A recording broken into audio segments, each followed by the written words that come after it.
আমি এই জুতো পরে আমরা যাচ্ছি বাজার করতে। আমি এই জুতো পরে যাচ্ছি। হ্যাঁ, এবারে বললাম কি ওর বাবা, বললাম তুমি যাও নিচে গাড়িটা বার করো। ওর বাবা রে কিরকম গাড়ি করে বাজার করে হয় না, হেঁটে হেঁটে বাজার করতে হয়। তো তালা দেওয়ার সময় চুপ করে ওইটা দেখাবো, তোর ক্যামেরাটা অন করতে পারিনি। তাকে কি হাঁটতে হবে এখন? দেখ এটা তো বসে বাজার করে, ঠাকুর টুকুর বাজার করতে হবে না, চল। না না 20 টাকা 10 টাকা। হ্যাঁ এই বলছি কেন রেখে যাবো কেন?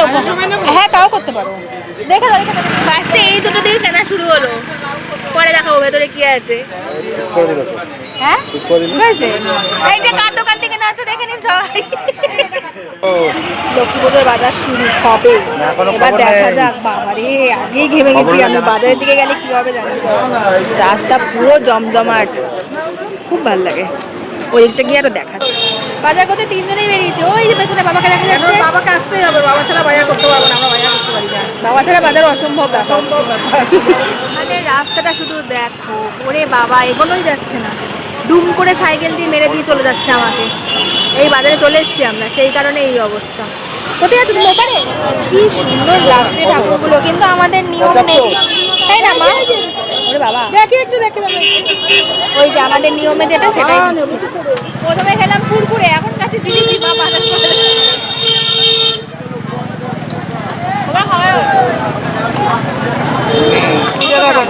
কি কালারফুল লাগছে। এই দোকানটা বেশি কালারফুল লাগছে কারণ ওই তিলা কদমার জন্য। বাতাসা, আরে এই বাতাসা না, এই বাতাসা। মানে এমন ভিড় বাবা রে, কতক্ষণে লাইন আসবে ভগবান জানে। মা ফল বাজতে গিয়ে বসেই গেছে, এগুলো পরে ভিডিওতে দেখবে। মা পুরো কাদাতে গড়াগড়ি খাচ্ছে। বাবা আমাকে তাহলে দৌড়াতে হবে লক্ষ্মী ঠাকুরটা দেখানোর জন্য, কি সুন্দর লাগছে দেখতে।